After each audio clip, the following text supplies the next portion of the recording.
நாங்கள் எல்லோரும் இப்போ எங்கே கிளம்பிட்டோம் பார்த்திங்கன்னா, ஒரு வேண்டுதல் செலுத்துறதுக்காக மலை மேலே இருக்கிற காளியம்மன் கோயில் கிளம்பிட்டுருக்கோம். எங்கள் சாமி பார்த்திங்கன்னா இது முனீஸ்வரர். நாங்கள் போகிற வழியில் தான் இருக்குது. வாங்க நீங்களும் எங்களோட வந்து சாமி நல்லா வேண்டிக்கோங்க. ஹாய் ஃப்ரெண்ட்ஸ், நம்ம இன்றைக்கி எங்கே வந்திருக்கோம் பார்த்திங்கன்னா, மலை மேலே எங்கள் ஜவ்வாது மலை சொல்லுவாங்க, வழுதலைப்பட்டு. அது அங்கே வழுதலைப்பட்டுன்ற மகா காளியம்மன் ஆலயம் ரொம்ப சக்தி வாய்ந்தது. நம்ம என்ன வேண்டுறோமோ அது கண்டிப்பாக நிறைவேறுது. நாங்களும் இன்றைக்கி எங்களோட வேண்டுதலை நிறைவேற்றுறதுக்கு தான் வந்திருக்கோம். தம்பி வீட்டார் வேண்டியிருக்காங்க, அவங்களோட வேண்டுதல் நிறைவேறிருக்கு. அது செலுத்துறதுக்கு தான் இங்கே வந்திருக்கோம் இன்றைக்கி கோயிலுக்கு. கோயில் பார்த்திங்கன்னா வேலை நடந்துகிட்ருக்கு பாருங்கள். கோபுரம் வேலைலாம் முடிஞ்சிடுச்சு. இங்கே கோயில் கட்டிகிட்ருக்காங்க. இதாங்க கோயில். சாமி ரொம்ப சக்தி வாய்ந்தது. நானும் நிறைய தடவை வந்து வேண்டிகிட்ருக்கேன். நம்ம என்ன வேண்டுறோமோ அது கண்டிப்பாக அந்த அம்மா நமக்கு நிறைவேற்றி கொடுப்பாங்க.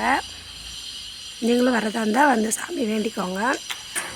நாங்கள் இன்றைக்கி பார்த்திங்கன்னா எங்கள் குடும்பத்தோடு தான் வந்திருக்கோம். பாருங்கள், பொங்கல் வச்சிட்ருக்காங்க. அந்தாண்ட பார்த்திங்கன்னா ஒருத்தங்க பிரியாணி செஞ்சிட்ருக்காங்க.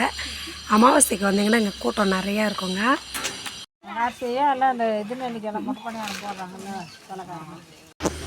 இதாங்க கோயில் கருவறை. பாருங்கள், பூசாரி இப்போ தான் ஓப்பன் பண்ணுறாங்க.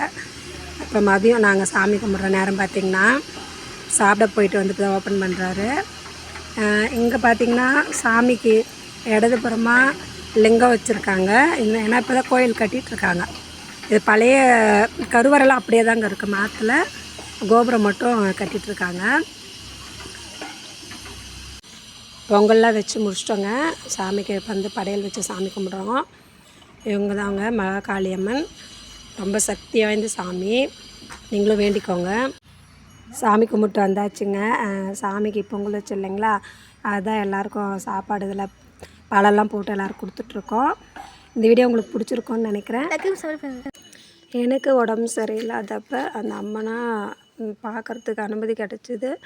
ரொம்ப சந்தோஷமாக இருந்தது எனக்கு இன்றைக்கி.